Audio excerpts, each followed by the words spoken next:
Hello, everybody. I'm a practicing therapist and a doctoral student of psychology. Today, I want to talk about the case where an avoidant realizes no one else feels like you, no one else is you. This happens from this standpoint in this video is typically when we're talking about a breakup or a separation. And this happens with a lot of cases. In fact, I have many times where we will have a consultation call. We kind of come up with a plan and you communicate. Maybe you step back just a little bit. Even if it's not really an official breakup, it's just stepping back. And then eventually what starts happening is sometimes, especially if you guys are not in a relationship, you're just friends, they might even date somebody else. And then they realize how much better things are with you. Now, it's not as common because especially dismissive avoidants don't always do that, but maybe it's something that you guys agreed upon, right? I've had cases like that. And then you come back and we kind of plan things as well, because what happens is the avoidant partner comes back and wants to talk to you. And you guys know I've literally had cases where that happens and they come back, they want to make things right. And then you're thinking, why did this happen? Why? They wanted somebody else, or we were not together, we were just friends, and they got into a relationship. Then suddenly they don't even want that person anymore, and they are telling me they want me and they want to try it again. Is this normal? Is this happening? Or are they tricking me? No, they're not tricking you. They realized something while you guys were apart or while they were dating someone else. They realized that no matter what, there's something that you gave them that they couldn't get. And the reason that it was hard for them to be in a relationship with you, but it was easier to be in a relationship with someone else is because the other person doesn't trigger them. Because with avoidance, what triggers them the most is an intense emotional reaction, not yours, theirs. And so they don't feel that emotional reaction with somebody they don't love. And I'm sorry for that person, but it happens.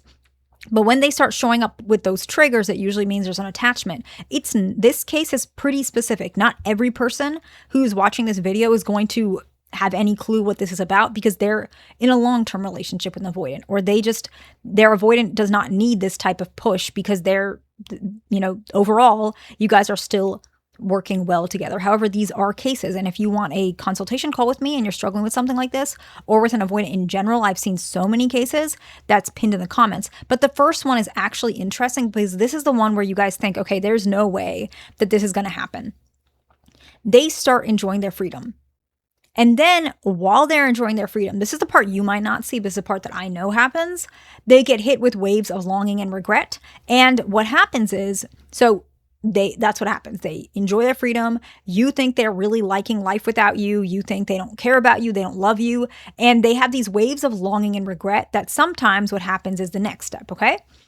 Step 2 is they cover these feelings up with techniques of denial, suppression, and so they double down on hobbies, and sometimes they might start dating another person. If it's a fearful avoidant, this might happen really quickly. With dismissive avoidance, not all of them move on to somebody else. That doesn't happen too often, but it does. And that's actually the point of this video, because every case is different, and so we want to talk about all different types of cases to give as much information to everybody as possible, right? And so sometimes it does happen.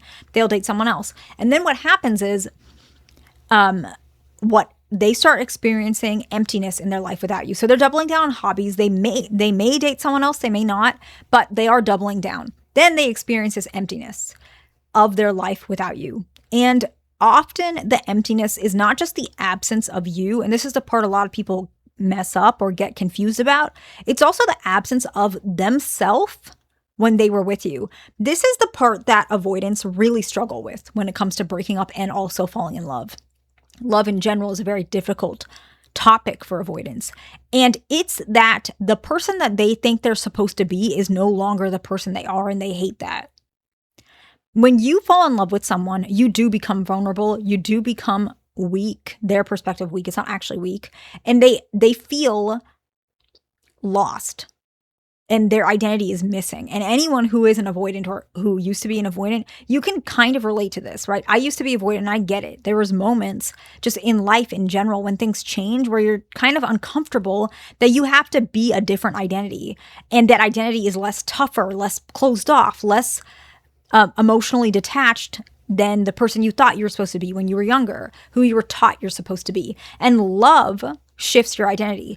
And especially if it's sudden, you fall in love quickly, you're in a relationship and you didn't really expect that it would happen like this. For the avoidant partner, their identity is shifting too quick for them to realize what's happening. And so sometimes they need to step back to realize that. And that emptiness of their life without you is not just a lack of you, it's a lack and absence of that new identity. And so this is where more of them start to date. Some of them do it on the second step. Some of them do it on this fourth step. And some of them might not do it at all, but this one's a little more common. What they do is they start to date again because they're trying to find that identity of what they feel is missing. They're having a conflict internally. The identity they used to be without you and the identity they were with you, but they don't want to admit it's you. And that's why some of them start dating for this reason, right? It's not always a suppression of denial like with the second stage. This one is they truly are trying to say, okay, fine, I do like that identity of myself, but it's not attached to you. I can have this identity with anybody. So they start dating again. So then what happens is interesting. They start making comparisons. Comparisons are part of life and it's normal. I know people don't like to admit that people make comparisons, but they do. They start making comparisons about this person compared to you. And it's making them long for you and miss you even more, okay? And so the fifth stage is where they start to question what you're doing. And this is tricky because sometimes they might reach out even when they're still with that person. Yes, you guys have experienced that. I'm not going to lie and say I haven't had calls where this is happening. It does happen. Relationships are messy. I'm not saying this is wrong or right. I'm just stating logics. I'm not stating my emotion behind it. That's not fair to the person who wants information, that I put like a bias or, an ethical standpoint at this point, right? Nothing is necessarily clinically unethical, so I'm okay with talking about it for this particular purpose. I'm not saying for my emotions about it, but yeah, sometimes avoidants are in a relationship with somebody and they reach out to you. And they're reaching out because they're wondering how you're doing. Now, this is not the same as if an avoidant is using an ex to not, it's confusing because there are some avoidants where they use an ex to try and avoid the feelings for their current partner, okay? They're trying to sabotage it. Some avoidants do that. It's not as common, but it does happen. This is more like they are using the new person to cover up their feelings, but you, let's say you as the ex, are where their actual feelings are. So you're going to see this leak out, right? Most avoidants, well, a lot of avoidants don't really get mixed up into this, but it's seemingly getting more common, just in general. People are getting mixed up in all sorts of different types of things. Or maybe I'm more aware of it now as I just see different types of cases. But yeah, this does happen. And so they might reach out, see how you're doing. And the last one is the most important one. And this is where the regret comes in. They question if breaking up was even the right thing. They question if friend zoning you was ever the right thing because they start realizing, okay, I do like the identity I had with you. I can't get it with this new person. This new person also doesn't make me feel the good stuff that you made me feel. Yes, you made me feel the pressure and the pain and the feeling of failure because I felt like I wasn't good enough for you. Let's just say that's how the avoidant is feeling, right? But I also got to feel amazing feelings and I didn't even realize those feelings until they were gone. And so a lot of times they're starting to question. And then so what happens is they do try to reach out and beg for you back. And maybe you're done with them. You don't really care about them. Fine. You're welcome to move on. Or you might sit down with me and say, they're asking to get back together. What should I do? Is this genuine? And a lot of times it is.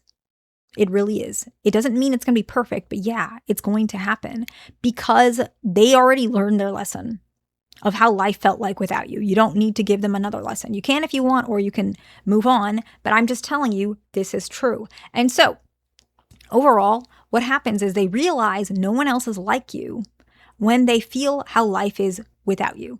Doesn't mean you have to make this moment happen, but if you're in this situation, you would be surprised how often avoidants come back for this specific reason, especially if they are dating. I hope this video is helpful to somebody. Please like, subscribe. I'll see you in the next one.